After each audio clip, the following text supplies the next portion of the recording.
you'll come in when I say, so Erin, let's hear your best. This is a stupid sentence, but I say, Erin, let's hear your best VO and tell us what I left out about you. I don't like that. Erin, tell us, I'm just going to say, Erin, tell us what I left out about you. Oh no, I don't know what to say. Okay. Oh, I have a cool dog named Jan. There, that's great.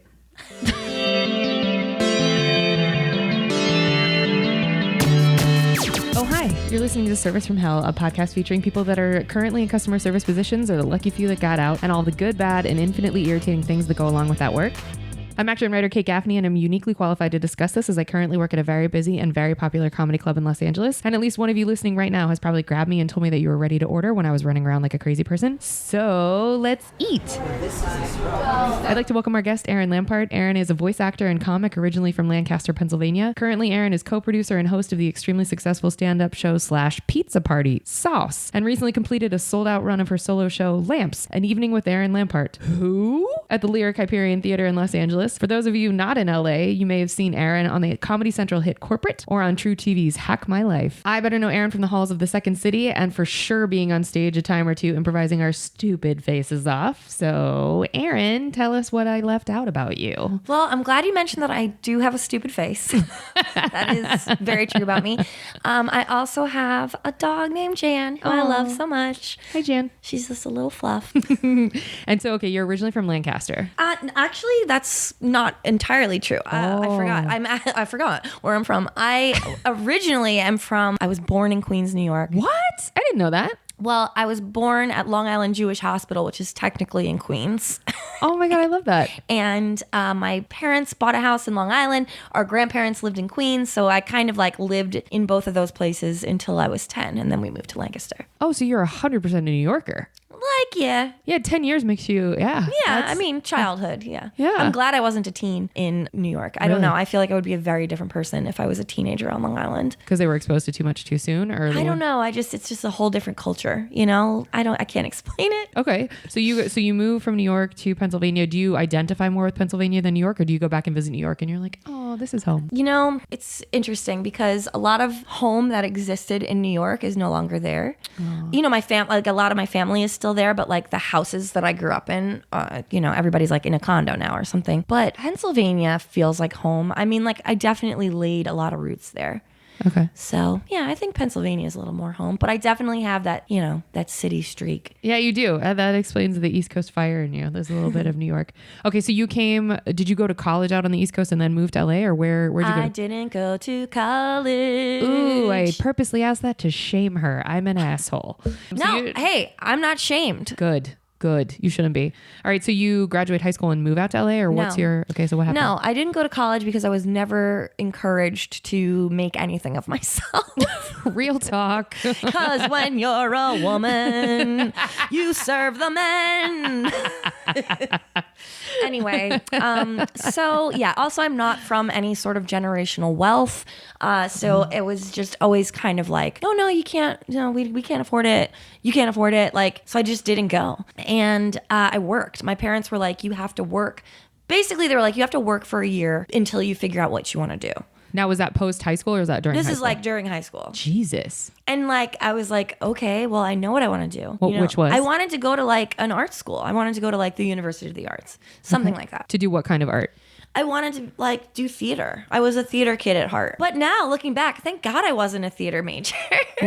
Honestly. Why? Because we can't do anything with that major? No, what do you but mean? I'm just saying, like, I feel like, you know, all my debt is my own. You know what I mean? Like, fair point. Okay. So yeah. so they're like, figure it out, work for a year. Work for a year. So that's where I first started working in restaurants. Okay. We're going to come back to that. Okay. So how long do you stay in Pennsylvania before you come to Los Angeles? Or was it a direct PA to LA? Oh, no. I worked for like 5 years trying to figure out what I wanted to do. Okay. You know, because like I knew what I wanted to do, but it wasn't possible. I even tried to get into college. I like put all my eggs into one basket, but like the basket always has a hole in it. You know what I mean? So, yeah, and there's only one egg in the basket. So basically, you know, egg. I try at like 19 to try to get into this school. I tried to take my SATs like a year out of being after high school. Anyway, that's hard. Did not work, get very discouraged, and eventually make my way into community theater. Amazing. Somehow. Community theater is legit. Well, yeah. I mean, it was like, I kind of like really gave up on everything after I didn't get into school, the 2 schools I tried to get into later in life, and Later in life at 19. at 19 and Bless 20. your heart, yeah. And so in a way it was good for me to like just feel like I didn't have that anymore, because then when I something sort of sparked. There was like an ad, like a casting call in the entertainment section of the newspaper for this one play. I was like, oh, that's my favorite play. Like, Which is? It was Gypsy, the musical Gypsy. Oh, that's your favorite? It was at the time, it was like, I don't know. There's something about it. And I was like, maybe I can get this part. Aww. And I got called back for like the part I wanted, my dream role. Which was? Louise. Aww. And I didn't get it. I got one of the Hollywood blondes. Which makes so much sense. But you know what? I'm really glad I did that, because it got me back into, I had done theater at that place when I was like 15. Oh, I love that so much. And so to go back when I was older, and everybody remembered me oh, Erin, from that little part when I was 15. And so it felt really good to like, that was a really good place to embrace me instead of like college. Sure. I think. And so I just kept doing stuff at that theater. And for how many years were you like performing? I want to say like 5, like Okay. I ended up working at this country club for 5 years, and which allowed me to do this, like keep this theater schedule. And yeah, I don't know. I think I just started daydreaming of a better life while I was working at that country club. That's worthwhile. And it just I had always kind of threatened myself to like get out of Pennsylvania. You were like, And if you don't do this. it was kind of like, I need to get out of here. There's nothing for me here besides my friends and this theater. Like I really just wanted to, I always felt like I wanted to get out and do more. And Sure. I didn't really exactly know what that was, but I knew there was something. And then I ran into an old high school friend who we saw each other at like karaoke or something, and he was like, hey, how's it going? I was like, oh my gosh, I was just thinking about you. I just got back into theater. Like it's kind of like making me think of all like our time, doing shows in high school and stuff. And he was like, oh, that's cool. He's like, but when are you going to start thinking about your comedy? Are you serious? And I was like, what? Like nobody had ever put it so Bluntly? clearly and Yeah. bluntly. And I was like, oh, I have a comedy to work on. And so that kind of really like started opening up my brain a little bit on like what I could do. And so that kind of led me here. Okay, so how quickly after that conversation did you move to LA? Oh my God. I'm telling you, years. It took, Okay. I But take it planted a seed. long time. That's okay. I don't remember the exact timeline. I'm also trying to like not reveal how Oh, I get it. decrepitly old I am. You guys, she's 56 and she looks amazing. 66. I'm so sorry. Well, I was trying to shave off 10 years. Okay, so that took some time, and then you pack up. Was there anywhere in between Pennsylvania and Los Angeles, or was it directly? Oh, direct. Okay, so did you move out here with friends or anybody? No. So you just pack your shit. You're like, bye, mom and It took dad. me a long time. Like it took me 6 months from the time I decided to do. Well, that's the thing. After years of being like, what should I do? Where should I go? I want to leave. I need to get out of this town. I need to do something. I finally like have basically a nervous breakdown. Like decide I need to like break up with my boyfriend, leave, break a lease, quit my job, everything, and just go. So that happened in like the month of August, and I was in LA by March. Holy shit, that's fast. So That's it was fast to pretty get rid- fast. Yeah. I quit smoking. I like did all this stuff. I was Damn, like, Erin. I was like, I gotta go. I gotta go. Okay. And so it was a really good motivator to quit smoking. It was like, I'm gonna save so much money and I have to get out of this town. The only way I can save money is if I quit smoking. The only way I can feasibly quit smoking is making a complete lifestyle change. That is so actually very fucking cool. It is pretty cool. I'm pretty proud of myself. You should be. That's really fucking cool. So you quit smoking, you start saving that money. You're like, here I go. You pack your car. Did you do it all in like one, like pack your car fully and then one trip out and you're like, I'm done? Or did you make several trips? I mean, it was kind of a wild ride. So I make the decision in August. I break up with my boyfriend in like September. We continue to live together until we break the God. lease. It's okay though. We were such good friends by that point, and we had discussed everything, and we had been through so much that like it was actually okay. Okay. There were like no secrets. And he was like, yeah, I feel like you have like a terminal illness and like you're about to like just leave and then that's going to be it. And I was Listen, like, getting into entertainment is some version of a Yes, terminal illness, so yes. he was not wrong. no, he's not wrong. But he was great. He was very supportive. And then we had to break the lease. I ended up like getting into a car accident. I had strep throat, all this stuff right as I'm like trying to pack up this apartment and this 5-year relationship and all this stuff. And then I was going to move in with 2 of my best friends. In Los Angeles or temporarily temporarily in in Pennsylvania. Okay. I was going to move into their attic. And that was actually the best thing. I lived with them for like 2 months before I moved out here, and it was really good for me. It felt like I had parents for a minute, but like, yeah, I don't know. I felt like I was like their kid. I was paying them a little rent, and it was just like a nice home to go to, in this weird time. It was a transition. That's really lovely. Totally. It was a nice place to transition, and they liked having me there. I bet they did. You're fun. Yeah. And so 2 months go by. 2 months go by, and then my friend Danielle, who I, picked to drive across the country with me because she had done it before. Aww. Not with me. I was like, I want to go with you. I want to go with somebody. And she was the perfect road trip companion, perfect moral support. She was great. So she's gassing you up the whole time, like, let's do this. We got this. Come on. Oh, yeah. I mean, I was stoked. I was like really excited. I had never driven across the country. I'd always wanted to do that. Also, I'd always wanted to leave fucking Pennsylvania. Hello. So I'm, killing a lot of birds with one big fat stone boulder. Okay, so you guys, how long did it take you to get from We took our time. We left on a Sunday. I did smoke a few cigarettes in like February and March, and but I have to say that okay. But It's my last cigarette was the night before, and you literally have never smoked since. I've put a cigarette to my lips for a prop. Sure. I've held a cigarette, but I've never inhaled a lit cigarette since then. That is so cool. Like that makes LA such like a healing place for so many reasons. I feel like I came to this conclusion recently that people come to LA and they either heal or they die. And you kind of have to like almost do one before you do the other. I fucking feel that in my bones. That is so real. I identify with that so hard. Yes. Sometimes I come to do both. It's woo. Yeah. That is so real. Okay, so you move out here and you're like, now your friend, she's gone. She drops you off. That's when the reality hit. It's like once we got to LA and I was like, oh, I'm not going home. This is home. This is home. And like I got a little excited, once we finally made it to the 101. And I was that drive-in is so specific. Silver Lake Boulevard. That's going to be my exit. And then did you really say that? Yeah, it was true. And that's true for you. It's true. It's still true for me. Oh my God. You already found a place to live then. I had found a place to live. I had a roommate set up. So I got here on like March 27th, and I think we couldn't get the keys until like April 1st. Which was my birthday. This is kismet on a whole nother level. Yeah. And so I was like, I'm not going to turn undisclosed age in Pennsylvania. I won't do it. And I didn't. So she left, and then I started bawling my face off. How could you not? Lasted for months. That probably lasted like for a full year. So what kept you here? Full year. Well, it's funny because I told everybody when I was leaving, I'm just going to try it for a year. Okay. And I had plans to take classes at Second City. That's where I landed. I was like, I don't really know what I'm doing with this move, but I'm going to get there and I'm going to immerse myself in Second City classes. That's a great, that became my first Touchtones. And I was like, and whatever, then we'll see where that goes. Yeah.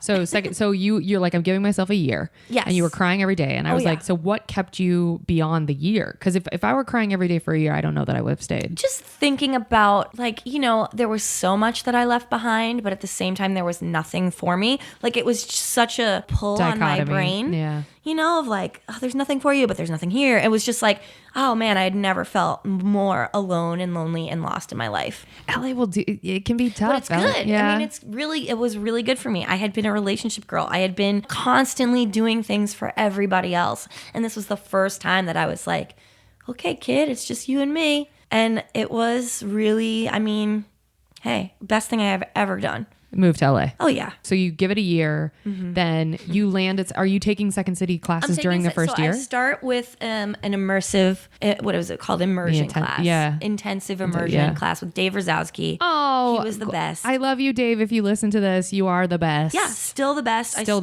have notes I took from him. Same. In 2008. I love him. Yeah, I did that, and I still didn't have a job. Okay. So, and I knew that I had about, I can maybe fake it till I made it for like 3 months, but I didn't want to do that. I like needed a job. You mean you could fake it like financially? Financially. I had like a pretty good little cushion, but not, I mean, it was just me. It was just me. Nobody was really helping. Like I had no safety net, Ugh. My parents gave me a laptop, which was very helpful, but like that was it. So I like had a laptop. I had a cell phone. And an apartment, thank God. I didn't even have a smartphone. Girl. I don't know, just thinking about this. Yeah, I had to maneuver around LA without a GPS. Girl, how? Oh man, I had a book that I recommend if you're moving to LA. They still make volumes of it. It's called Not for Tourists. Oh, interesting. I've never heard Get an of updated edition. I would read that like my Bible in the days leading up to me moving. Because you're like, I'm going to find out where I'm going. At the country club, it was like very slow in the winter. And I was just like, I'm going to like figure out where I'm going to be, what I'm going to do. It was really helpful because it gave me a list of, it just like has everything divided into neighborhood. Oh, that's awesome. And it's like got detailed maps and like nightlife, bars. So I was already like, I had a list of restaurants I wanted to apply to. I felt like I had my shit together. You really did though, then girl. I got here and I was like, oh, nothing makes sense. Well, it's not supposed to here. It's a massive city. Nothing makes sense. It took me 8 months to find a restaurant job. 8 months? 8 months. And I had a lot of experience. I had 8 years of restaurant experience. Why do you feel like it took so long? Well, because I had just moved here. And you didn't know anyone. I didn't know anybody. I knew one person who was very helpful to me. She ended up like helping me figure out how to land a union job for like a weekend. Oh, wow. And that, oh my gosh, that was like that was the most harrowing things I've ever had to do. I had to get a social security card. I had to like go through all this bullshit to get hired through this union to work this catering event at the convention center. I didn't know that they had a union for like food service workers. Oh, it's really, I had to call a lot of numbers. And thank you to my friend Carrie, if you're listening to this, Carrie Rappaport, really the one person I knew when I moved here helped me get that union job that saved my butt and also allowed me to go to Coachella that first year. There has never been a more LA response. Well, this is when Coachella is still only like $90 a day, and it was actually very doable. Wait, so you get in the food service union, and then but that was the temporary. It was just temporary. So you're like, after that is when you found the restaurant job. Way after that. I mean, that happened. Okay, so I go to Second City. I'm like, I put out feelers like, hey, I'm looking for a job. This one guy in my class gets me an audition. They call it, not an interview. I can't deal. Oh my God. This is the craziest job I've ever had. So it's too much. This job itself needs its own podcast. I won't even talk about it on stage because it's too much. Really? But basically it was an infomercial style sales job where we would go from mall to mall all over LA County and beyond and try to infomercial style sell a mop. Okay. I'm going to pause her because I'm going to actually make her get into mop this. Sales, mop sales, moving to LA to sell some mops. The shit she won't talk about on stage, I'm gonna make her talk about in a little bit in our next segment.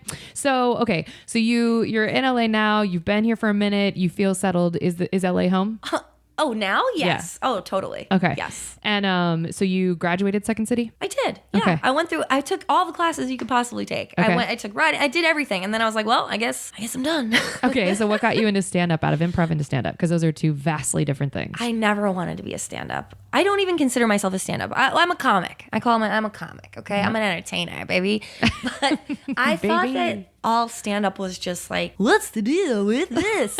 Jerry Seinfeld That's circa 1992. And so I just like never had an interest in it. And after like all the improv stuff, I was like, okay, where is this going to lead me? And then I was like, oh, I want to write sketch. I want to like do sketch comedy. So then I started taking the sketch classes. I wrote a show, put it up at Second City, all this stuff. And then a one-person show at Second City? No, it was an ensemble. It was like a sketch ensemble I wrote with somebody from my class, and we like incorporated other people from my class. It was really cool. It was like a really great opportunity. It's a shitload of work. It was a lot of work, and I'm really proud of that. You should be. I'm glad we did that. And then I truly don't know what got me into stand-up. I think I found an open mic that was right near my house, and I don't know, man. I think I ran into like a teacher from Second City, and we were all gonna do the mic, something like that.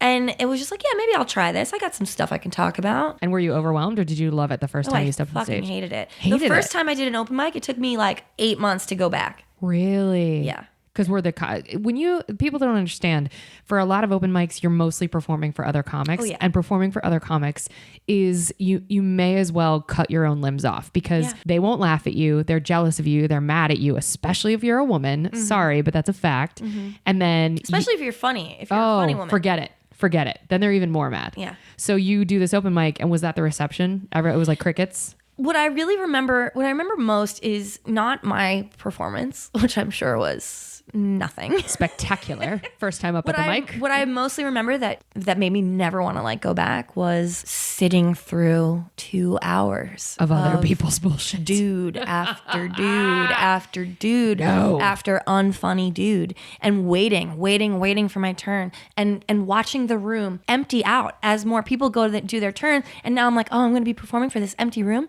And let me tell you, babies, it's not changed. It is still a lot like that. And so the thing, okay, so we've had other comics on that have explained they would, in a night, you could potentially do like 5 open mics. Yeah. And that's you'd a have nightmare. friends. Well, I mean, and that's what I think. Okay, listen, I'll say this. That's how you get good. Sorry, That's I okay. hit the thing. You're good. I feel like you do have to do that to an extent. Mm-hmm. But you also have to remember that you're not a machine. And if you don't keep yourself a human being in the midst of your fucking grind, sorry, but this is True. This kills me to my core. You're just going to be wasting everybody else's time. Well, now, what do you mean by that? Like, okay, if you grind so hard that you forget that you're a human, and I don't know, I can't really articulate No, what you I are. mean, Keep going. but Keep going. you're gonna inevitably burn out, get cynical, something negative that's gonna make you go up to that 5th open mic where you're just trying to chase a laugh. It's like drugs. Yes. And then you don't get your laugh. You get pissed off. You shit on the crowd. You're wasting everybody's time because you didn't take time to just fucking sit back for a minute and assess yourself and like, hey, what do I need? Maybe I need a rest. Maybe I need to eat a meal. Yeah. I don't know. I think that there's so many people in stand-up comedy who don't take care of themselves. Oh, it's so pervasive. It's outrageous. And that's why so many of them end up massively depressed or dead. Well, I think we're all depressed. Yeah, in on the some first level. place. Yeah, fair. But it's such a depressing place to be. Not everywhere is like that, but man, there's a lot of open mics that are just Well, and the thing that like, so for life sucking. Yeah. And for people who don't live in Los Angeles, it's the drive everywhere that takes up your time, but it's also that energy of being in a room filled with people who are sort of mad at themselves, mad at you, mad at the promoter, mad at the venue because they don't want to have to sit there. And then it's like they get on stage with that energy and then you're like, yeah, of course you're not getting laughs. Your energy is so mad. Right, you have to balance out your grind You do. and I your agree. work with something that Else. brings you joy. Anything Figure else. it out. For fun and for free. Just do something Literally else. figure it out. Yeah. I started taking dance classes. Yeah. And I started, honestly, I would feel guilty going to dance. I was like, oh, Wednesday night, do I do 3 open mics or do I take this dance class that makes me feel so much better as a person? And you're like, dance class it is. And it's just for me. And you know what? I've been taking those classes since 2012. And look who's tap dancing Interact now. She is, guys. She is. Accurate. So, okay. People So what? To the grid. People like it. People love it. What made you realize, like, at what point were you doing the 5 open mics in a night and like grinding yourself into Not a pulp? 5. I would never do 5. I would do like three tops. Still a lot. So at what point were you like, hold on, Erin, look yourself in the mirror. No, I gotta start taking care of myself. Or were you always taking care of yourself? I don't. Well, there was a lot of personal stuff going on in 2012 was like the beginning of the end. 2012 is where I was like, I'm either gonna die or heal. And so what was the question? So what got you out of the being in the machine? Because 3 open mics a night is being in the machine. Well, I think that I just had no other choice. I hit this like emotional rock bottom, and I was like, if I don't want to feel like this all the time anymore. I'm not saying comedy did it. I'm just saying it was like everything just came to a big like, what the fuck? And I think honestly that was 5 years into me living here. Wow. I think 5 years was a hard milestone. I would agree. I feel similarly. Because then it's like, what have I done? 5 years. What have I even done? I've just been trying to pay rent, But well, it's and like, it's Groundhog Day out here too. Every day feels the goddamn same because it's sunny and beautiful every day. So 5 years can go by in a like snap. Yeah, it's true. But So you're like, I'm gonna start taking care of myself. This is the year. Yeah. And then, but you stay in stand up during that time. I don't want to say I take a break from it. I think a little of me wanted to take a break or something. Like I kept saying like I'm breaking up with stand up, but then I would go stalk an open mic like an ex-girlfriend, just being like, okay, well, maybe I'll just like watch. It's such an abusive It's so relationship. It's stupid. crazy. It's so stupid. No, it's not stupid. It's just, I get it. I Yeah. so get, okay. So, well, I'm not a never comic. really stopped, you know, because like, even though I would say like, I'm taking a break, like people would still ask me to do shows and I would 100% say yes. But here's something that now 5 extra years on top of that 5 years, I learned to not say yes to everything. Oh, girl, talk about this. That was please. the first 5 years. The first 5 years was like, yes. I'll do every show. Every show. And when I think back, there's, a specific show in mind that I felt so terrible after because I was like, why did that wasn't fun for anybody. I wasn't having fun. They weren't having fun. I should have just said, no, I can't do the show. And it's fine. You know, I probably wasn't as bad as I am remembering it, but I do think to that. Like if I'm in a bad place, so my grandmother died this past summer. Oh, I'm sorry. And it's okay. You know, like she was old and she had dementia. You were I close was with ready her. for it, but I also wasn't quite ready for the permanence to hit me in the way that it did. Yeah. And so I'll remember she passed away the end of June. July was a big blur, and August felt like, okay, well, I should be like getting back into this now. Jesus, only after a month? Yeah, because I still had my weekly show that I had to, I was obligated to go to, but then I remember somebody asked me to do a show, and I said yes because that's what you do. And the day leading up to it, I was just like panicking over it. Like I can't do it. I don't want to do it, and I bailed on it, and that's so hard for me. I wish if I would have just said no in the first place, if I would have just taken a step back, taken a little assessment. Come on, Lamps. Maybe you shouldn't force yourself to be funny right now, you know? Yeah. But when you're in grief, your brain is literally broken. I was broken. Yeah. I just needed to be a lump on the couch. And that's real. That's so real. And sometimes you need to do that and not feel guilty about it. Not even just in relation to grief, but in living out in LA. Sometimes you need a lump on the couch night. And I know that no one's asking me for advice here, but like, do it, girl. Man, if you're grinding to the point where all you're doing is working your regular job, and then eating fast food because it's convenient and cheap, and then trying to do as many mics as you can, and then going to sleep and waking up the next day and doing it all over again. Whew. Well, that's why the booze and the cigarettes and the drugs are so real in the I'm not industry. saying I don't have my vices, but we all do. But it is, you, at the comedy club where I work, I've watched people really get real close to that edge and be terrified for them. And be like, because you can see it. I'm scared for so many people that Same. I know. Same. Oh, we're getting too real. And we just talked about a lot of heavy stuff, but that's comedy. We're just being honest. All right, guys. So we hope you enjoyed your apps. We're going to go on to the entrees after a quick break. I'm so full. Those were appetizers. Woo, baby. Good line, Erin. That's very good. I didn't even tell her to say that. She's so good. We're going to take a quick break.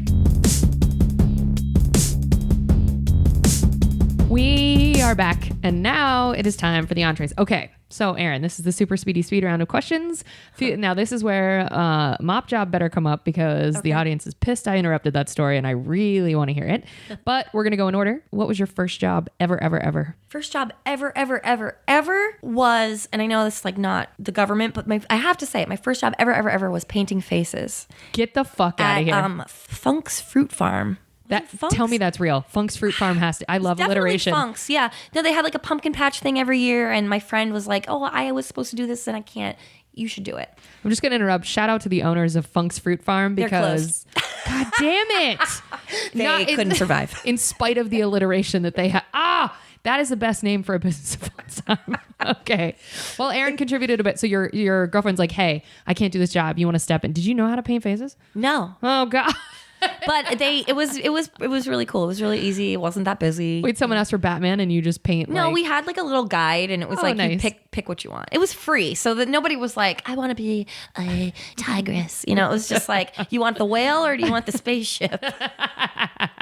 Both very similar shapes. That makes sense. But my first government job, I don't know if I'm allowed to do this two-part, was I was scooping ice cream at Ollie's ice cream shop. Now you got to explain how hard that is on your arms and shoulders, because I just don't think I could do that. It sucked. And also, this is disgusting, and I never really thought about it, but I would come home covered to my elbows in ice cream. That's gross. That's really gross. That's really gross. That means all of my long ass arm hair was getting into everyone's ice cream. Also, Ollie's ice cream shop also closed. Erin, I think you're bad luck. I'm just going to be honest. I feel like you're responsible for a lot of things closing. No, they were terrible business owners. Well, I mean, if they let you have your arm covered in ice cream and continue serving with your arm hair, and that's gross. Nobody, yeah, it's like nobody noticed. Nobody felt like should say something to you like, hey, you want to take a 5 and go wash your fucking arms? Okay, great. How many customer service jobs have you had? And feel free to take your time. We're going to add this up. You can say them as you want, but we're going to add this up. So I would consider face painting as the first one because that is customer service. Does flower sales? Abso-fucking-lutely. Okay, because there's also Funk's Flower Farm. I will die.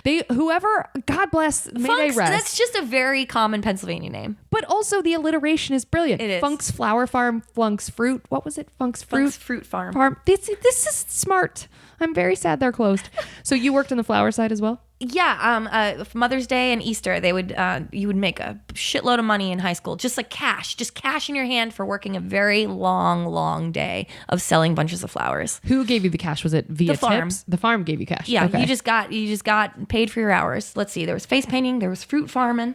There was and then flower selling. So we're at 3. Ice cream scooping. Yeah, now we're at 4. And then I was a busser 5 at one restaurant. And then I moved on to Country Club. 6. Then I moved out here. Oh, union job, that first union job. That catering. Would be 7. Oh, yeah. Catering jobs. Rando catering jobs. We're going to make that 7 and 8 because there's so many of those. There's so now a few of those, okay, yeah. so now we're up to 8. Okay. And then there was, oh my God, honestly, hostessing at a very popular Hollywood restaurant that has moved locations and is still in business, which was the grossest, I'm putting it on record, the grossest food serving restaurant I have ever worked in. I wish that they had closed permanently. That place ran on cocaine. Are you able to say the name? I don't want to say the name because they are still in business. Okay. But I'll just tell you, they were very popular. They had a gorgeous patio. They had a lot of rules. Okay. And they're in a different location now. I'm putting it together. So we're at 9. Okay. Okay. That was the worst. I often say that was the worst job I ever had, and I sold mops. Really? Yes. Okay, well, we're going to have to hear more about that, but we're at 9. And Keep then going. mops, you're counting that? 100%. You had to deal with customers. 10. Okay, 10. Then I finally got my dream fine dining job. 11. Then I got my lunch waitress job. Oh, God. 12. Oh, this was fun. Then I got a cocktail waitressing job at the Echo. Boo. No, 13. that was fun. Oh, you loved it? I loved it. Cocktail waitressing, you can make a grip of money, but it's dream hard. job. Well, really? it was live music, my favorite venue. Oh, okay. Well, that and I was the only one, so it was just. you made and I was money. like a savior. People would be like, "Oh my God, how'd you get here so fast?" I'm like, I cut through the kitchen. You're like, I figured it out. Don't worry about it. So that's 13. Mm-hmm. Oh God. Then I worked at a cocktailing at the venue by my house, which was the worst job next to that Popular Hollywood spot. popular Hollywood spot. Okay, we're at 14. Are you willing to say the name of the place by your house? No, it's okay. No, because the bar manager was really nice. Okay. The owners fucking suck, but the bar manager was really nice. He never did me wrong. Okay. And then I think that just puts us. Upside down. Oh my God, another horrible catering. Catering is always Catering a vegan restaurant. Oh, God. But it was production catering. Please Breakfast. explain what that means. It fucking sucks. It's the word. So my call time would be 4 in the morning. a.m. 4 a.m. And you know what? I wouldn't know where I was going to go until or the morning what I needed to do until the night before. Sometimes 9 p.m. So what time are you supposed to go to bed? Yeah. If you have to be there at 4, you have to be up by 3 I hated minimum. that place so much. So we're at 15. Okay. How long did you work there? Oh God. From like May to July. Girl, you lasted that long? That's impressive. What else? And does that get us up to today? That gets us up to my bar job. Okay. So 16 customer service jobs is where we that's get. crazy. You win. You're the most of all the people I've interviewed. Thank you. That's Wow. impressive. There's a prize for it. So we just did that math. Which was your favorite job? And you can have more than one, but like of all of them, when you're looking at them, you're like, oh, was it the Echo? I think it was the Echo because it really was like it also seemed a lot more promising at the time. Like it seemed like I could maybe work my way up to being a bartender there, but then I realized all the bartenders there were like really, what's the word, possessive. And they didn't want to get rid of that shit. They hated the cocktail waitress. So that made it a little hard. Like once they got to know me, they were like, oh, okay, she's fine. But I remember one of my first nights, the bartender, her name was fucking Alice, and she was a Fucking bitch. Alice. And I'll say it. I'm Fucking sorry. I Alice. hate using that word, but she was. What was in her name? Fucking Alice is a Alice really is telling a name. fucking bitch. And I came in, I was like, hi, I'm the cocktail waitress. And she threw the money bag at me. Sure. That was how she said hello. Sure. And that was your first night? That was my first night of working with her. Yeah. Okay. But I have to say that was one of my favorite ones. Okay. I really liked it. It was a pretty short shift, a pretty good chunk of change for what I was doing. And I was like a shark. It was like a challenge finding the people who needed a drink. You're like, I'm going to find them. I'm going to get them. I'm going to get them what they want. I'm going to get them. Okay. I liked that. And I also liked working lunch at the Park restaurant when I first started there. It was really fun. The Park, where was that? The Park restaurant. It's about to close March 19th. Oh, why? The Rent in neighborhood LA? was changing. Okay. It's hard to find good help. I saw it coming. You're like writings on the wall. I get But that. I was there for 6 years. But I will say the first year of working there was really, really fun. Where is the park? Is it in LA? It's in Echo Park. Oh boy, that's a little on the nose. Okay, that's why they're closing. Shitty naming. Now, if they had followed Funk's Fruit Farm or whatever they closed to. My point is not being made. Least favorite of all the jobs? Least favorite of all the jobs. Of all 16 jobs you've had. I will say it is okay. Aesthetically, if that's even the proper context. Sure, that's a thing. The catering job, because they did not even know how to run that business. Oh my God, they needed so much help. So do you mean operationally? Operationally, because they were a restaurant that is still in business, and then they were a catering side. And it was like there was not a lot of communication. It was really bad. Okay, so from coming from restaurants for so long and working in all kinds, ones that are, not without their problems, and one that are fully operational, what a mess. Okay. What a mess. So the details that Erin is leaving out, because they're probably going to be boring for you guys, but I'm going to explain anyway. If you have a restaurant that is also trying to be a hub for catering, they are very different businesses, although they both include food. And so to try and run a catering business the way that you run a restaurant that's like trying to run a school the way you run prison. I don't know. I mean, some people do that. I guess it's successful and they're kind of the same, but you think because you're dealing with the same material, which is food, that everything is going to be similar. And catering, the speed is different. The needs are different. It's just there's no way to be an employee of a situation like that and enjoy yourself. It was a nightmare. Oh, I can't imagine. The only perk was the free food. I mean, and even then, you had to be sneaky about it. Yep. I remember. You were you were fully allowed to have it, but you still had to be sneaky about it. And I don't like being sneaky. Oh, well, you and I are different. Okay. So least favorite was, what did we land on? Oh, the catering job, but it's a close tie for how shitty it just made me feel going in all the time was the hostessing job, because I was under 6 managers. Ooh, what? What restaurant needs what? Well, they had an owner who was widowed. So she was an owner. She had 2, see you next Tuesday, twin daughters who were also managers. Great. A third daughter that would come in and out, a general manager, and then another manager for some reason. This is all great. So that sucked. And I was a hostess, but I was also just their little bitch. They were living in your ass about being a hostess? I hated that place. They made me feel so bad about myself. Give me an example. But also, couldn't even tell you. I also got food poisoning from the employee meal there. Get the fuck out of here. Not kidding. I've had food poisoning like 2 or 3 times in my life, and that was probably the worst one. Jesus. From employee meal. Fish. I should have known. Oh, they're giving us fish. Shame on you, Erin. This cheap ass. I'm not going to say the name of it, but I don't know why you won't. It's not the dog and the mandolin. It's not the puppy and the violin. Gee, is it the lamb and the trumpet? I know exactly where I know where it is. I didn't realize that place was run by 6. Is that still the case? I have no idea, and I don't care. When they were losing everything, I was so happy. Wait, but it's still in business. They got a lot of help from the community, I think, to relocate. I have not been to the new place. I don't know, man. This is another gross thing about that place. One time I came in and the entire floor of the kitchen was dug up to the sewer pipes. What? And they were serving food? Oh yeah, baby. Right next to the area where you prep the salads. Get the fuck out of it. That's gotta be a violation The only reason that I didn't personally call the health department and tattle on them is because I needed the money so bad I couldn't afford to be sent home for the day. God, Erin. Okay, I'm gonna jump in. It was disgusting. I mean, a pile of dirt, just serving food next to a pile of exposed pipes. The thing, I'm going to jump in because for people that don't live in Los Angeles, so we have lettered grade ratings in the front of most restaurants and bars. Anywhere that serves food has to have one. And it goes A, B, C, and then anything below a B, you're shut down. If you get a B and don't rectify that in a couple months, you're done. Yeah. If you get a C, you're never opening again. Yeah. And so they'll put the letter in the window.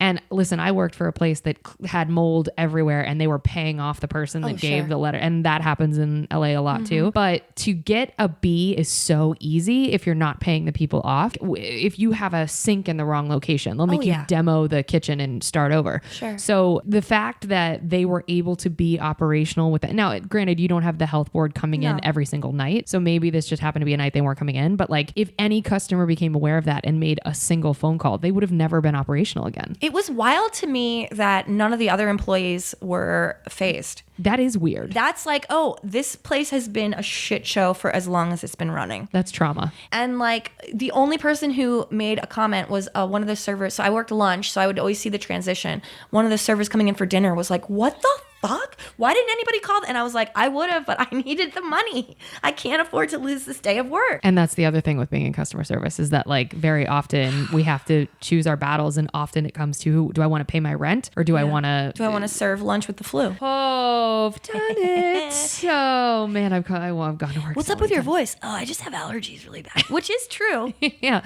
I'm just an aggressive smoker. Please let me go sneeze on your food. Oh my God. Okay, so that you would have said that's your least favorite, that and the catering, those two tie? Yes, but also the venue, the cocktail waitressing venue by my house was also a tie with like how bad I felt. Why? Going in there. Just was so Because degrading. Alice? No. Alice was from the Echo. Oh, right. Sorry. This was the other place. I don't know. I can't explain it. It was just, you were just there. Like the owner would pay you under the table, less than minimum wage. And then you're relying on tips, and nobody, first of all, the place is so small. Nobody needs a cocktail waitress. No. So it just felt like you were there to pick up trash. Oh, I fucking have been in that position. It's so dehumanizing. I kept it because I could literally walk out the door and be at work, and I needed the money so bad because I had just put in my notice at my long-term waitressing job. And so I was like, I need to go to this once a week. Just to have something. Just to have this stupid, trivial amount of money. Why did you put in your notice at the waitressing job? The other one? Because I had been there for 6 years and I was getting really burnt out on it. And also opportunities were starting to come up that I was starting to have to pass up on. I was having to make a choice. Do I go to work or do I go to this audition? Do I go to work or do I self-tape this audition? Oh no, yeah, that should never be a choice. So, and also like, I'm very much a relationship girl in my jobs and in real life. And, I can honestly say that it had been over for me for like 2 years. You stuck around. But it was so convenient to everything. It was right near where I live. The parking was everything, free lunch. It was really, really, really hard to leave. But the management was suffering. And so the place was suffering. And also the neighborhood started changing. I mean, I've seen Echo Park really change. And the customers were starting to get terrible. Weird. Entitled white people coming in and demanding things? Is that what you're saying? And it really started to change for me when one woman came in and she was like, so I just moved into the neighborhood. Is it safe to walk here at night? Get the fuck out of here, lady. Get out of here. Don't live here then. Go home. Yeah, you're gentrifying this. Don't live here. Okay, what's the weirdest thing you've ever been asked whilst on the clock? Well, this is sort of is going to tie in with a question you haven't asked yet. Okay, that's okay. Go ahead. Okay, so I worked as a personal assistant in that first, that first 8 months of living here. Before. Wait, did we count that? That you've had 17 customer service jobs. Did you say count it? that. You did? Oh, okay. Maybe I didn't count it. I don't think you said it. We're at 17. I kind of forgot about it. Yeah, you're right. Okay. So it was sort of a personal assistant, sort of a cleaner, I don't know, organizational, whatever they wanted. Someone's hands. Somebody that was paying me so they didn't have to throw tissues in the wastebasket, basically. Shut the fuck up. Not lying about that. So she would have me do these weird odd jobs. I would clean the garage out. I could sell whatever I wanted. I actually sold an electric wheelchair and like made money out of it. I really was a good little hustler when I first moved here. But she had a crawl space in this house. What? She had a crawl space and she needed me to go into the crawl space. Oh, I would have freaked out. She needed me to go into the crawl space and look up some documents because they were being audited. Erin. And all of her documents were in this crawl space. So I'm like, okay. Well, first of all, I get a little tip from one of her other house servants that they had a rat infestation. Erin, in the past. Stop it. And to be careful in the crawl space, you might want to wear a mask. Oh my God. So I'm like, okay. So I'm like prepared for whatever is going to meet me in this crawl space, I think. Oh. So I put rubber gloves on. I wrap like a shirt around my face to work as a mask. I mean, also I'm like taking care of 2 dogs and a cat in this house. Like it's always just me alone with 2 dumb dogs and a cat in this house. Nobody is ever seeing me do the crazy shit. I had to get a hummingbird out of the house once. That's a whole other story. Okay, go back to the crawl space. So I'm putting on gloves. I got my mask on. I open the door to the crawl space and the first thing I see, I'm not fucking kidding. I don't even know if this is going to resonate, but an antique, decrepit, stuffed tiger from the Nope. Barnum and Bailey circus Nope. that's missing eyes. Nope. So I open up to this fucking raggedy, no-eyed, antique stuffed tiger. This is how you end up in Law and Order. Face. Nope. Surrounding the tiger is indeed some rat shit. I will die. There's just rat shit everywhere. Erin, how did you continue to walk in? Well, I'm like, I guess I have to clean the crawl space before I can even go in there. So I get a dustpan. I took pictures of myself cleaning the crawl space because I'm like, nobody's gonna believe this. Wait, so is it truly a crawl space? Like the ceiling is not very high and like you have to like go bar to bar to bar? You can crawl in and stand up upright? I don't remember if you could stand up upright. I think you could like, if you were like 5'2", you could probably stand up upright. I had to like crouch. Okay. But I mean, you can kneel. I could kneel to look through the paperwork. But I definitely had to clean the rat shit before. Yeah. Okay. But that's not, I don't even know if that, okay, it also ties into this other part. Get there. So another one of her projects was she had an antique bassinet and there's dead babies in it. No, but during the infestation, it needed a new piece of foam in its, I don't know, in the mattress area. Yeah. So it for the rat babies to live, so they had somewhere comfortable to sleep at night. This particular piece of foam was damaged during the infestation. Erin, you can just say it. Filled with rat holes? Filled with rat piss. Oh my God. But she kept it because she needed to find a new piece of foam. And it was such a strange shape or something that she needed it to be exact. So she was about to send the rat piss mattress out to get it fucking cut and customized? She put it in a bag. Erin, stop it! And gave me the name of a foam place in Burbank. You're not about to carry the piss mattress to fucking... No, Erin! I go to Burbank. They're like, you're not going to find it here. You need to go to like a fabric store like Joann Tell Fabrics. me you like take it out of the bag and you're like, enjoy the scent of the rat pee. Oh yeah, I had to take it out of the bag. Erin! I didn't tell them. I didn't. And here's the thing. You're like, I don't smell anything. Do you smell something? I don't smell anything. I didn't. I think that the infestation had happened long enough that it was dried rat piss. But it still stinks. Oh, yeah, it still stinks. Yeah, it was not. What does rat pee smell like? It just... I don't know. Again, I do have really bad allergies. My sense of smell isn't great. So that was one thing I had going for me. Oh my God. So they're like, you have to go to Joann Fabrics. They're like, you need to find a craft store, like try the mall. So my very first time experiencing the like Glendale Galleria and the Americana, I'm traipsing through in my cleaning outfit, my cleaning house outfit, with a bag filled with a rat piss mattress, baby mattress. Oh, 4 rat babies. There's probably a rat in it. Probably. Oh my God. So that's the weirdest thing I've ever had to do. You got to finish that story. Did they help you customize some foam for new rat babies? Nobody could help us. Of course not. Oh my God. Nobody could help us. Nobody wanted to help us. I'm surprised you didn't get shamed out of the mall and you're like taking your fucking mattress. I'll never forget riding the Glendale Galleria like enclosed glass elevator, holding a bag of rat chip, trying to figure out where to go. And they wonder why comics are depressed. This is the kind of shit job they have to take. I took so many pictures of myself doing stuff in that house. Like there was no umbrella one day when there was a fucking rainstorm and I had to take care of the dogs I had to take them out for their 15-minute walk and there was no umbrella. I'm looking everywhere for an umbrella. Finally, I found a kid's Minnie Mouse umbrella that like has full ears. Yes. So I just take a picture of myself trying to get 2 dogs out holding this umbrella.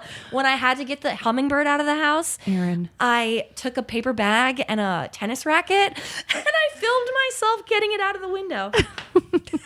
Why was it your responsibility for the rat shit and the hummingbird? Were you just like... because I was the cleaner. I was like the bottom of the barrel. She had a team. A dog walker / housekeeper. Then I was the organizer. Then she also had I was the organizer / fill-in when the top tier couldn't make it. I wish you could see how hard my eyes are rolling right now. Crazy. This is what wealth does. We used to have a joke about this woman. She'd be like, oh yeah, can you like wipe my ass and flush the toilet after I take a shit? Because she would just do, nothing. Just nothing. Well, what am I paying you for? Like, what am I paying you for? Was she just enormously wealthy? I don't know. Her husband did work in TV, but their house was like modest. The 6-year-old at the time did have an iPad. Not an iPad, an iPod. Ooh, very fancy. She also was getting rid of an iPod. Like there was one in the trash and I was like... Is that how that works? We just chuck them? Okay, so this comes back to how is it my responsibility? So then she also had a house sitter if they were out of town. So the house sitter is on her way out to go to her other job and she's like, hey, I need to go, but so-and-so, the person who owns the house, is going to be home in like an hour. And there's a hummingbird in the house and I need you to get it out before she comes home. So and I was said, like, okay, well, meanwhile, I'm doing it. I'm like surrounded by garage doodads because I'm organizing the garage. And I had to stop everything to go. Get the bird out. How did you get the bird out? I got the bird out. How'd you do it? You just paper With the bag? tennis, I took a couple of attempts. I'm so glad I got it on film, but I don't know where that recording is, but I know it exists for me. The story of your life. Yeah. So you get the hummingbird in the bag, which hummingbirds are so lovely. And like, was it freaking I kind of out? like swatted it into the paper bag gently and then Released it. Like put the bag out the window. I was very like proud of myself. You should have been. That's one of those things that nobody would believe. I got fired from that job. Of course. How? Why? In an email. Oh God. Well, here's the thing. The timing was perfect because I had finally landed my LA restaurant job. Yeah. The job that saved my life here. And she knew that I was looking for a job. She knew I got it. She knew that I was starting it. And so I came on this one day and I was going to help her. And she knew I had to leave at 4:30 and she had the flu and she needed me to do wash all the bedding. All the bedding, duvet cover, everything. I said, great, I can do that. So I washed all the bedding. I put it all back on the bed except for 2 pillowcases that are still damp for some reason. Okay. So I put the pillowcases back in the dryer for 10 minutes and I have to go. And so I tell her, hey, I got everything done. Duvet cover's back. The bed's all made. There's just 2 pillowcases that are still damp, so they're in the dryer. And she just looks at me and just goes, it's like, what am I paying you guys for? Oh, I'll die. I will die. And I was like, it's just 2 pillowcases. I have to go to my new job. I was like, I'm sorry. And I left.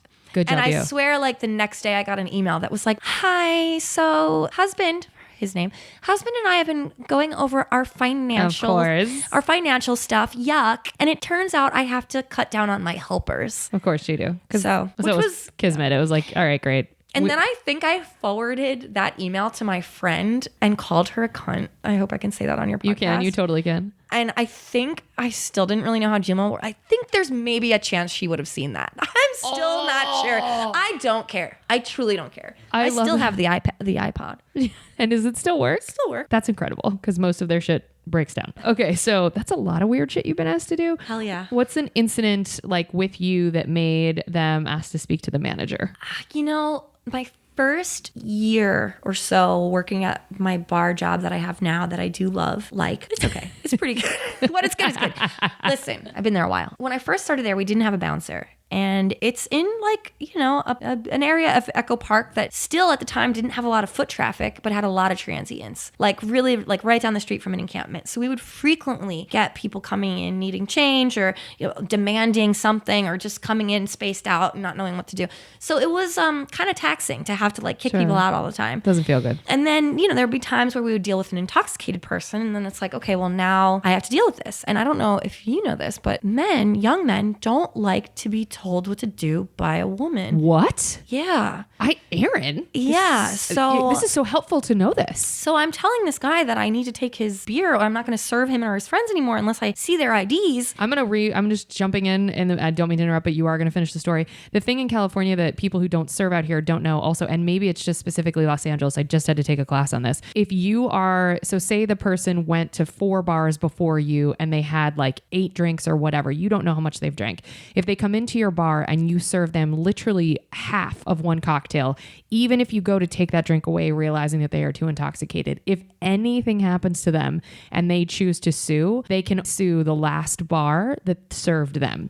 And so and not only can they come for the bar, they can come for the individual bartender and or server I knew this. that handed them the drink. And so you would have been liable for the 8 drinks they had before them. Right. And so actually, when we are intervening and when we are being strict about hey, I can't serve you anything, this happens so often. And then they get pissed because they're lit up on not just booze. It's probably a whole concoction of other things, but it's literally to save you from being sued by them and losing the very little that we do have. So go ahead. So this intoxicated gentleman, you're like, I need to see.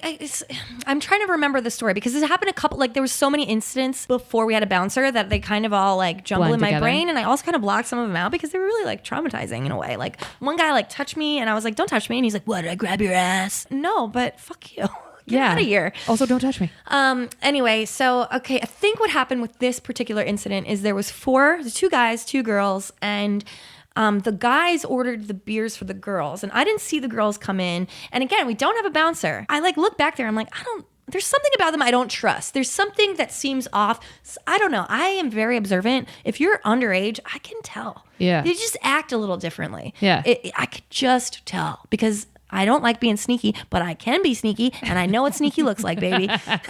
So I want to go look. I want to go card them. Yeah, of course, because if they're ordering for other people, So I go in the back and I'm like, hey guys, I just need to see everybody's IDs. And then the girl kind of gives me an attitude and she's like, well, we're already served. And like, okay, basically the way that she's talking to me, it's like, it's obvious that you don't have one and you're not supposed to be here. So let's just make this just cut as this easy off as possible. Yep. So then I start to take the one guy's beer away because I'm like, I actually like can't serve you guys. I think he said something to me that like flipped my switch a little bit. Like he got really rude. And the second that this is something I learned from a coworker. He's like, the second they turn on the staff, they're out. Oh, it's like, that's that's nice. true. You're coming into my house. Yeah. You're coming into my house. You're going to disrespect me. Get out of here. Yeah. I don't need you. You need me. We're going to make our money tonight. Yeah. You know? You here or not. So I think he was like, you're running a really bad business here. This is a really bad business model here. And I was like, I don't even know what I was saying, but I was just like, the fact that he was like talking over me, not listening to me, nobody's listening to me. I don't know what I said, but I said something that was probably perfectly curt, witty, and zippy, digging into some part of his psyche as like a 26-year-old male that he was like, I want to talk to the owner or I want to talk to the manager. And I was like, I am the manager. That's such a good retort.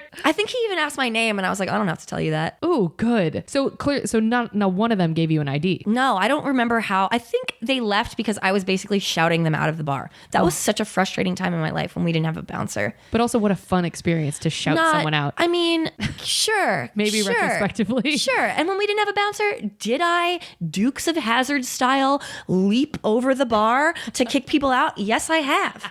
Because you have to intimidate a man out the door sometimes. Yep. And the only way to do it is to look like a crazy bitch. Facts. And if they're not going to listen to you, you're going to force them to. And I'll tell you, it was customers' favorite things to say. I mean, there was at least 3 leaps that I made over the bar to kick somebody out. And each time somebody would be like, it's fucking fierce. And it's like, okay, yeah, but it's also not my job. Yeah. Also, I'm not paid enough for this shit. Yeah. Would the people leave once you jumped over the bar? Oh yeah, one of the like regular crackheads was coming in, and I like the second I saw his silhouette in the door, I jumped, and he was like, "Wow, you don't gotta roll up on me like that." And you were like, "I do." And though. I was like, "Go!" Like and I was shaking because I was like, he could pull a knife on me. And also, if they're mentally unwell, you're like, there's not an even playing field here. No. Yeah. Okay. All right. Great. So that's when they spoke to the manager. What was the last straw that got you out of like? Okay. So obviously you were lovingly let go from the assistant job, but was there a job that you've had that had some dramatic last straw where you were like, fuck this place, I am out? Okay, I was thinking about this. It's less about fuck this place, but it was more so of fuck waitressing. I wanted to get behind a bar so badly. I've honestly, when I moved here, I was like, I want to get a restaurant and then work my way into a bartender. It took me so many years to get forever. behind a bar. It does. I can't even believe it. And that's why a lot of times I'm like, oh my God, I hate this job. It's like, no, you don't. No, you actually don't. You just hate humanity sometimes. But so anyway, I remember a very specific incident because waitressing for so long, I really liked it. I really did. Like I enjoyed taking, especially lunch, the 45 minutes of somebody's shitty workday and like feeding them something. I wanted everybody to have the best meal. I truly love food and I like love the connection of food and heart and all that stuff. And so I really did like it. But after working in the same place for so many years, brunch, lunch, and sometimes dinner. Now we're on a dinner event in this restaurant that I loved so much. And it's an event that, wasn't like, I don't know, the people that are at the event are acting like they are so exclusive. It's not like a charity fundraiser. It's like a Top Chef night. It's like hey, let's have this fun night. And the people that are coming in are like, bellissima, buongiorno. Like they're speaking Italian, but they're like not even Italian. And this isn't even an Italian restaurant. You know what I mean? So it's like this overall vibe. And we're very busy. It's just me and another guy. It's supposed to be easy. All we have to do is tray pass some stuff. Run drinks and, the food's going to be coming out all at the same time. It should be a piece of cake. So it turns out to be like harder than they think it is because it's kind of a shit show. We don't do these events. Everybody's like, what do you want to start a tab? Or are we doing table numbers or individual people? Like it's not the normal way that it is. And God forbid you ask management for help. Right. Well, because at this time, I don't even think we had a manager. Sure. Again, this is where, things started to crumble in. So I'm kind of running my balls around and And this table flags me. I'm in the middle of obviously doing something that's very important, but this man, and I talk about this on stage a lot, but this man bitch in an infinity scarf waves me down frantically. Did he have Uggs on? I didn't take a look at his feet. Okay, we probably did. Go ahead. He was perfectly bald and in a gorgeous floral infinity scarf at Speaking dinner. Italian. Of course. And not Italian at all. And he flags me down furiously to open their bottle of wine. And I'm like, okay, well, I'll just forget whatever Stop what I'm doing. and I'll go over here. Now, I didn't have my own wine key. I forgot it. Shame on me. Yeah, should always but have I'm one. using the restaurant's wine key. Which is probably rusty and not great. Oh, so terrible. It's like, and that you get what you pay for. It's a 99-cent store, probably, wine opener. It's fucking mangling the foil. And you can cut yourself. If you have never opened a bottle of wine, you can cut yourself so badly on wine foil. It's not even funny. I didn't even know you could cut yourself on ice until I worked in the service industry. Get to the meat. Yep. So he's flagging me down. I'm opening this bottle of wine so quickly so they can all drink their fucking wine, and it's taking forever. I can't get the foil off, so I just start to peel the foil off with my fingers. And this man goes, and again, we're not a fine dining restaurant. We're a casual neighborhood spot having a little Top Chef competition on a Saturday night to try to bring in some extra cash. And as I'm unpeeling it with my fingers, he goes, well, that's not very sanitary, for the whole table to hear it. And I'm like, well, if you wouldn't have rushed me, if you wouldn't make me feel like I need to rush, and I have so many other things to do. So whatever, I get it open. I just kind of like don't make eye contact with him. Yeah, I wouldn't have responded. Don't break eye contact with him. I'm just like opening the wine. And then I go to pour the wine in his glass. Oh God. And he goes, oh, I'm not drinking tonight. Just bring me a limonata, he says. A limonata. Sure, because he's speaking Italian. He's got. And so was that it? You were like, that was like when I like really like had like tunnel vision. Like I can't believe it doesn't seem like much, but I cannot tell you, like that is such a breaking point for me. Like everything kind of went like, black. I got hot. I got so mad. And I've never, in 16 years, I've never spit in a sandwich. I've never picked up food off the floor and be like, I'm serving that. I've never done anything. Yeah. The closest I ever came was at the country club, and the president of the country club board was being a huge dick one day, and I had a cold, and I like licked my finger and put it on his sandwich. That's as mean as you got. That's as mean as I got. But after that guy said all that stuff and then wasn't even drinking wine, and he ordered a limonata with an accent that doesn't even belong there, I definitely stuck my pinky in his can of limonata. Yeah, because you snapped. Felt good. Yeah. Felt really good. Which, I mean, real talk, that's not even all that much. It's not even anything. That's really, nothing. Yeah. You know, it's the same as if that grosses you out, I'm going to tell you right now, you ever get an iced tea with a lemon in it? You know how many hands are touching that lemon? Hands, baby. Fingers. Fingernails touching the lemon. And you know how many times they're washing their hands before they're doing that? Oh, you know how many times they're washing the lemons? They're not. Zero. That's why when people ask for like extra limes with their tequila sodas, I'm like, yeah, sure. Hope that alcohol kills whatever the fuck's on the outside of that. Okay. So that was, but did you quit like shortly after this is the funny thing about me. I'm so loyal to my jobs and my relationships. Oh, girl, same. That it's I terrible. gave a 2 months notice. Bless your heart. Because I was there with them for so long. I was like one of the only people that could work the brunch shift. So I honestly really felt like I couldn't leave for a long time. You didn't want to I felt like I was like a hostage in my own family in a weird way. Oh God, that's so real. But I mean, I have so much love and pride for that restaurant, and I'm so sad they're going to be closing because it is one of my favorite places to eat. That was the park? Yeah. Oh, that is sad. Well, you know, maybe, well, no, I better not. How many bodily fluids have been on you whilst you were on the clock? I think safely say just rat shit. Rat piss? Well, it was dried. I guess it was dry, so it doesn't really count. Just in general, rat infestation. So rat fluid. Yeah. Well, I got to say that's a first for us here on Service from Hell. That is, I've never gotten that answer before. So glad you said that. Okay. Do you tip? Oh my God, yeah. How much? At 20% minimum. And here's my rule for brunch. If you're going out to brunch, $10, no matter what. I don't care if your bill's $37, $38, $10. Why? Brunch sucks. Same. Brunch is the worst, and it takes an army. You're not just tipping your server. You're tipping probably so many other people. Yeah, the kitchen and that server is not getting anything. Oh my God, your $3 is going nowhere. Okay, so I want to say this too. On brunch, it's labor intensive too because a lot of brunches have unlimited mimosas. And so which brings in a garbage crowd. I'm sorry. Oh, it does though, right? I'm sorry if you're one of those. So if you've gone to an unlimited mimosa brunch, do you tip off of what it would have been if you had to pay for all those drinks? You know, I don't go to that kind of brunch, but if I have a discount, I don't either. let's say I get a discount or I have a coupon or somebody's like, oh, I'm going to give you service industry discount, I always tip on the discount. So do I. That is like a rule. It's crazy to me though how many guests will come in, like guests of people will come into the comedy club and like we'll be like, oh, you're so-and-so's guest. Okay, cool. We're going to give you the 40% off like comedy whatever discount or whatever. And then they not only don't tip on the pre whatever total, they'll just be like, yeah, 10% is enough. I'm like, your bill literally just got cut almost in half.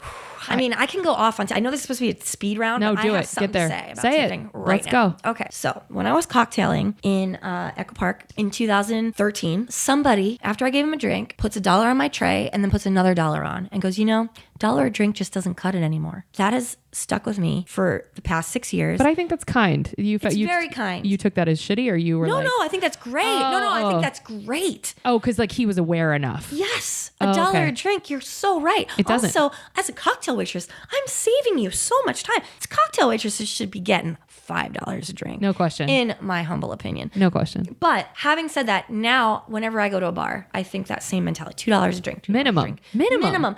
And here's another thing. Since I've been working in this wine bar, $1 is great if it's just like, yes, I want this. Thank you. Here's your drink. Here's $1. Yeah, if it's a beer, if all I have to do is pop off a top. Everybody wants so much extra information. It's insane. I'll give it. Sure, I'll give it. It's a wine bar. I give people taste. I give people extra information. Tip on that though. You better fucking tip on that. And you know what? I can tell when you're not gonna. And that's when I say, yeah, just try this one. That's when I withhold all of my knowledge because fuck you. Fuck you. You get what you pay for. You get what you pay for. Yeah. Now, how can you tell if they're going to tip or not? I don't know. I've just been doing this so long. Isn't it crazy? And people will ask me all the time and they're like, well, it's a certain group, obviously. And they want to say something like racist or shitty. And I'm like, no, it isn't. It's a person. It's a very person and it's the way that they can interact with you from the very beginning. 100%. How they're speaking to you. And my favorite is when people will come in and they'll be so sweet in the eye contact and they're like, oh my gosh, I used to work in the industry. Like I told thank you.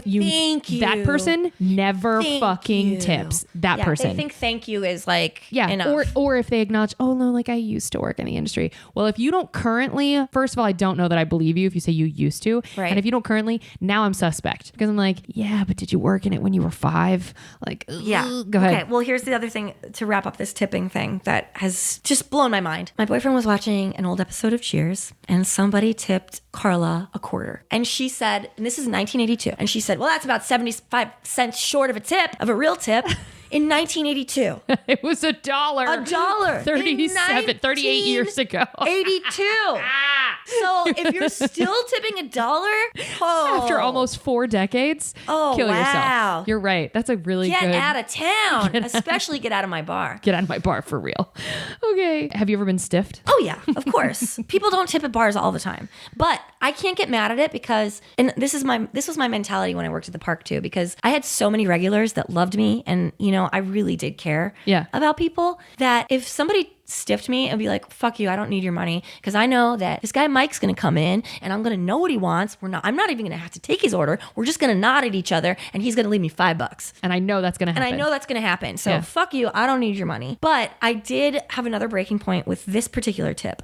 Girl, I came in to my shift. She started asking me like personal questions right away. She goes, wait a minute, aren't you a clown? Which is such a vulnerable question to ask because like, okay, yes, I have taken clown classes. I do talk about taking my clown classes, but when it talk about my clown classes, it's not like it's like you're like going into the depths of your psyche and like pulling Clowning out. Is so intense. It's really intense. So she's asking me about these clown classes. I'm telling her, I'm giving her what she wants. She wants to talk. So I tell her, I give her like all this personal information. Did she know you from a previous? I don't know where she saw. I don't know. Oh, she said she overheard me the last time she was at the bar talking with a friend of mine about who knew that. Okay. Yes. Okay. So now I'm telling her all this stuff. I give her second glass of wine after giving her personal information. Oh God. And before she leaves, because I see she doesn't leave anything, but before she does leave, she pulls out 37 cents and puts it on the bar.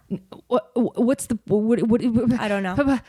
And the way she does it, she's like trying to get my attention. Like, see, I'm giving you all I have. And I got so mad, I couldn't look at her. I wasn't going to do anything for her the rest of the time. Yeah, you're done. The second she left, I mean, I'm not going to say I have an anger problem, but I do have a streak.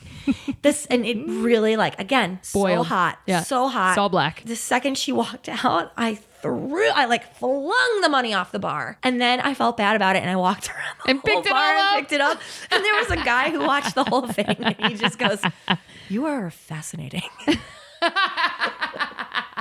And then I got rid of it. I was like, "I'm throwing this outside. I don't want this energy in my bar." And I just threw the money outside. Someone picked it up. That's amazing. Yeah. Do you ever not tip? No. We had the worst service ever very recently. And I was like, 15%, 50%. And my boyfriend was like, "You know you can't do that." And I was like, "You're right." Wait, but why? Can't tip that much? Or what did he mean? It felt like a personal attack to my soul had I left a 20% tip. Okay. Because the service was so bad. What made it bad? He left us completely off of his radar. Oh, so he forgot about your table. He forgot about us the whole entire time. I mean, I wanted a second martini. Was he slammed? Listen. All I know is that I've been going to that place for forever. Many years. Okay. It's the first time I've seen this guy. You're like, "Who's this new fuck?" Oh, he sucked. He really sucked. But you still tipped him 15%. I tipped him 20%. Because you couldn't do the 15. That's what you fucking do. That's what you do. Okay. You hear that? All you cheap ass motherfuckers. Were you ever fired from a customer service job? Like, I don't consider the personal assistant thing of firing because she knew you had something else and she was just being a weirdo. I mean, I get, yes, it was. But like, was there anything like lit in flames where they were like, "Don't come back"? Never lit in flames. No, I think I got let go from my ice cream scooping job, but like in a very sensitive way. Like, I didn't want to be working there anymore, but I am not a quitter. Yeah. That's the other thing. That's another reason that it makes me so hard for me to like let anybody down. But now I'm like, fuck it. I am my own person. You know, I am not my job. But I think I got let go from that job, not in a like blaze of glory or anything, but that's like the only job I can really remember. That's impressive. And what's the worst customer you've ever interacted with? Oh, that's a good question. It's funny how this is often a hard question for people because they can't figure out which one to pick. I can't pinpoint it. Do you have an example of someone that, besides the 37 cents personal questions person? Oh, this guy isn't like the worst customer ever, but every time he comes in, we all have to like tell each other like, "Hey, it's that guy." Because there's this guy those customers who tries to pull one out.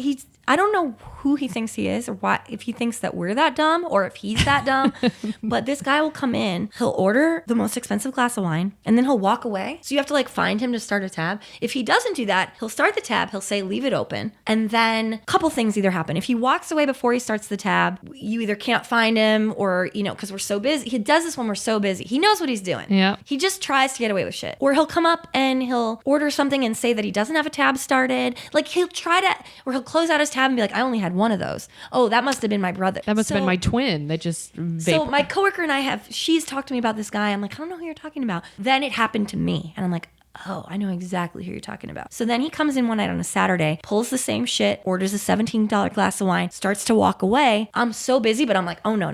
Not so tonight, motherfucker." Like, "Hey, did you want to start a tab?" And he was like, "Oh, yeah, I was just coming over to talk to my friend." Like looking at me like I'm crazy. You're crazy, of course. And I'm like, "Yeah, well, you have to like pay give me for a card." Drink. So he gives me the tab and I go, "Do you want to leave it open?" And then I go, "Oh, wait, never mind. I remember you. I'm going to close it."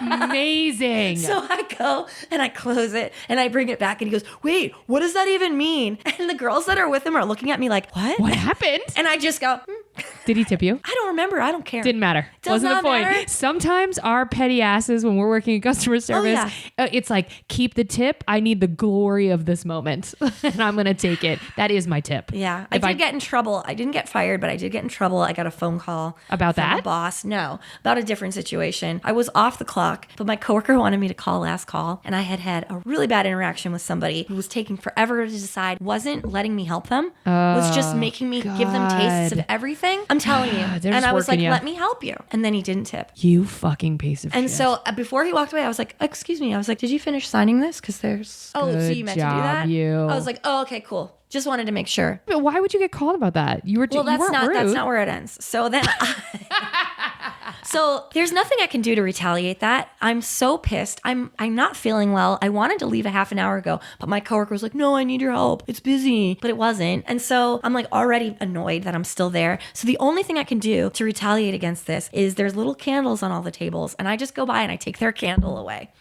Okay, well, that pissed him off enough. Your boss or the guy that didn't tip you? The 25-year-old asshole. Was he white? Oh, yeah. Shocking. You know it. To email my boss and complain about me. You fucking, who has that kind of time? I'm sorry. It actually doesn't end there. I forgot. Erin. It doesn't end there. So yes. Okay. So I took the candle away. Then I go and I have my own glass of wine. I'm clocked out. I'm eating my snack. I'm decompressing on my phone. And my coworker's like, hey, can you do the last call for me? So I'm like, all right. So I go, last call. But that's how it is at most bars, screaming. Last call. I'm not finished. Oh, God. Last call. Don't forget to tip your bartenders. Unless you're a fucking dick. Did you say that? But it was very quiet. Not quiet enough. He definitely heard it. I honestly don't know if he did. I don't know what. I really don't know if it was all three parts that made him email the boss or if it was just the first part where I confronted him about not tipping. About being a prick. Yeah. So he emails your boss and then your boss is like, hey. We have a phone call. And I'm like, look, I don't have time for this. Did you quit? I was like, I have a breaking point. I'm sorry. You know, he was like, it was fine. It actually, I don't want to talk shit about my job. I hope I didn't say where I work. It's fine. You didn't. I love my job, but I will say it did bite him in the ass for not. You got to take your employee's side. You do. I mean, yes, I was wrong. I shouldn't have done that. Okay. Sure. But he like offered to get this guy whatever he want, like a beer and a snack on him. To come back. Mm-hmm. The guy comes back in. We don't know who he is.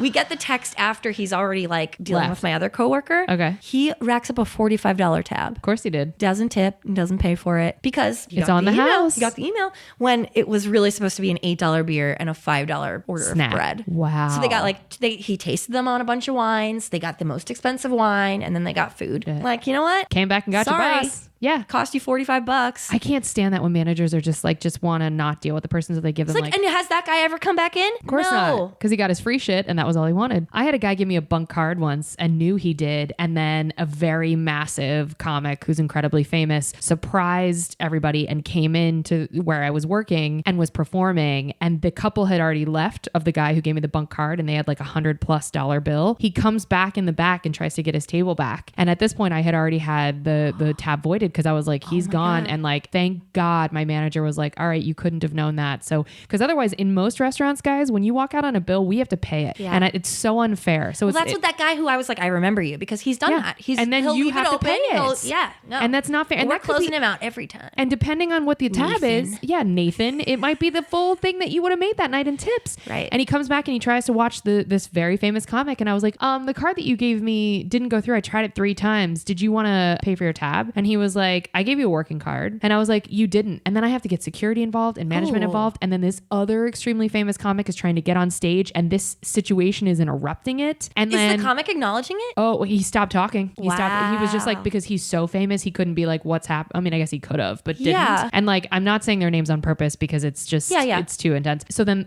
my manager ended up taking his side. Now I should have probably been fired because I walked up on the conversation where the guy was lying and he said that I ushered him out. He made, and I just turned and I was like, none of what you're saying is true. So anyway, that manager who could have and probably should have fired me after that gave the guy things to come back because the guy was like, I'm from New York. I've never experienced this. I have the money.